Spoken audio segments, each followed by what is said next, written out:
اليوم كنتواجدوا في الملتقى الدولي للفلاحه بمكناس في الدوره 16 ديالو، وفي الرواق المثمر. فيما كتشوفوا معنا اليوم شفتوا معنا واحد الجديد اللي قدمناه للفلاحه ديالنا هذا العام، واللي حاولنا باش اننا نعرضوه، اللي هو واحد الجديد اللي يعني من الفلاح الى الفلاح. يعني كانت فكره ديال الفلاحه وترسخات على ارض الواقع باش تلبي الحاجيات ديال الفلاحه. فانا كنهضر على برنامج المكننه الفلاحيه المستدامه. شنو هو برنامج المكننه الفلاحيه المستدامه؟ هو واحد البرنامج اللي تلقاتو مبادره المثمر، يعني بالتنسيق مع الاكاديميه الافريقيه للتكوين الصناعي بجامعه محمد السادس متعدده التخصصات ببن قرير.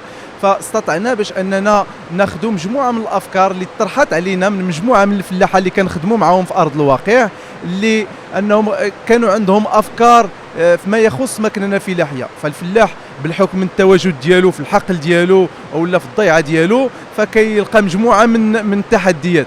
التحديات تصورها فلاح كافكار ديال مجموعه من الادوات الفلاحيه ولا من مكننه فلاحيه اللي غادي تمكنوا من انه يعني يتجاوز مجموعه من التحديات اللي عنده في الضيعه ديالو.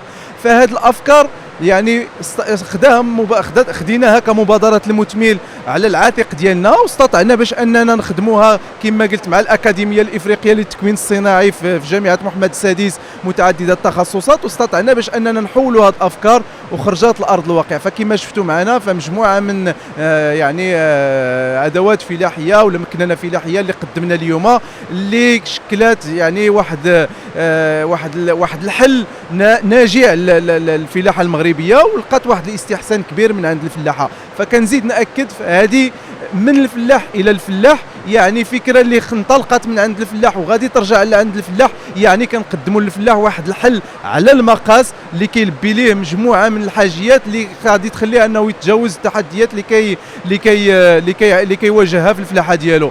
فما تفوتنيش الفرصه من هذا المنبر باش انني نشكر الفلاحه في جميع ربوع المملكه، نشكر جميع المتداخلين في القطاع الفلاحي في بلادنا. فالحمد لله القطاع الفلاحي في بلادنا في تطور عام على عام، يعني سنه في سنه كنشوفوا يعني مجموعه من الحلول جديده، حلول تكنولوجيه، حلول اللي كتقدم للفلاحه واللي كتمكنه باش انه يرفع من التنافسيه ديالو ويرفع من المردوديه ديالو في الفلاحات اللي كيمارسها.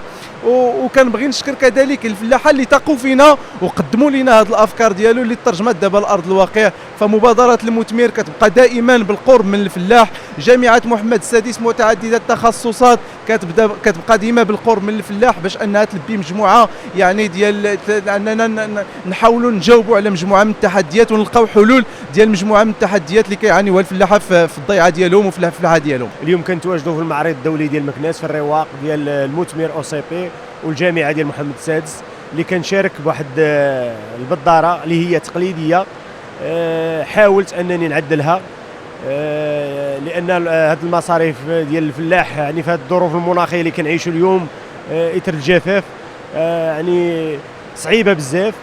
وهذه البضاره اللي هي كنت ندير 3 العمليات، نقلبها بالسيزال وكنعاودها بالكوفير، وعاده نزرع يعني 3 العمليات يعني مكلفه جدا بزاف. ارتأيت انني قلت علاش التخصص ديالي في المكننه، قلت علاش لي ما نحاولش نعدلها، وحاولت نعدلها لانه زدت فيها شي فيسان اللي هما اللي تيحاولوا باش يهيئوا الارض باش تزرع، اللي تيشقوا الارض باش لي ديسك باش يزرعوا مزيان. وعاد هذيك الساعات يعني يمكن الحبوب الاسمده وهذا تيهبطوا في واحد الانبوب واحد، والعمليه تمت يعني بنجاح، ولقات صدى كبير ديال الفلاحه اللي عجبهم الحال ورحبوا بهذه الفكره.